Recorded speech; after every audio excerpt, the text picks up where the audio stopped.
Verbeel jou, jy kan 'n hele jaar se seep eenmaal koop en onder jou wasbak bære.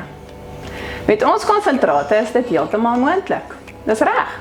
Jy kan 70 liter seep onder jou wasbak bære in 'n 5 liter bottel.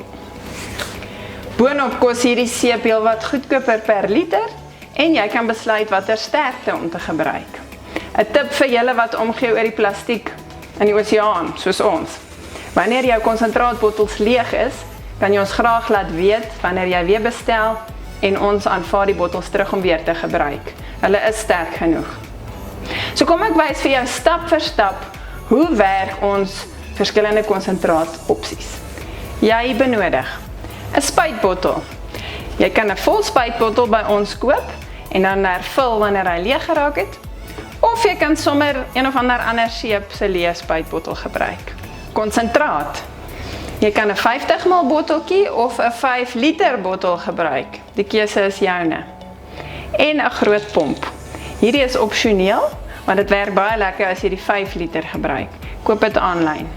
Vir meer inligting oor ons produkte, sien die link in die beskrywing. Stap 1. Skroef die pomp af. As dit nie 'n Mrs. Martens bottel is wat jy gebruik nie, spoel die bottel deeglik uit. Enige middel wat homself antibakterieel of antisepties noem wat voorheen daarin was, kan die mikrobes in ons seep doodmaak en dan is daar niks meer lewe om in te span nie. Stap 2. Ons beveel aan dat die seep 1 tot 14 verdun word. Dit beteken hierdie 50 ml konsentraatbotteltjie bevat net genoeg konsentraat om 'n 700 ml spuitbottel eenmaal vol te maak. Gooi die konsentraat in die spuitbottel, vul dit stadig op met water want dit skuim nogal en draai die pomp weer op. Tada!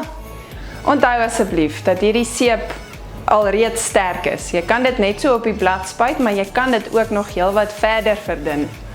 Instruksies staan op die etiket. Stap 3. As jy die 5 liter bottel gebruik, onthou om deeglik te skud voordat jy uittap. En ek meen deeglik. In die laboratorium waar die seep gemaak word, kry ons 'n masjien om dit te skud. Ek hoop jy verstaan hoe deeglik ek bedoel. Nadat jy die bottel deeglik geskid het, pomp 2 keer met die groot pomp.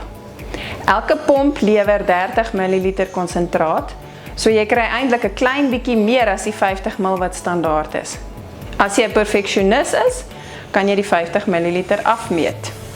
Gooi water by, draai die prop op en sien daar, gereed. Jy kies hoe sterk jy die seep aanmaak. As jou helpers in die huis 'n bietjie milddadig aangaan met die seep en jy wil dit verder rek, pomp net 1 pomp konsentraat in. As jy 'n besondere vuil werk het om te doen, pomp 3. Jy besluit. Ons konsentrate is beskikbaar vir die 3 vloeibare sepe. Vir die dikker sepe soos handseep raak dit 'n bietjie moeilik as ons dit konsentreer. As jy saamstem konsentrate is koning, teken asseblief in op my kanaal, like hierdie video en share dit met 'n Eco Warrior wat jy ken.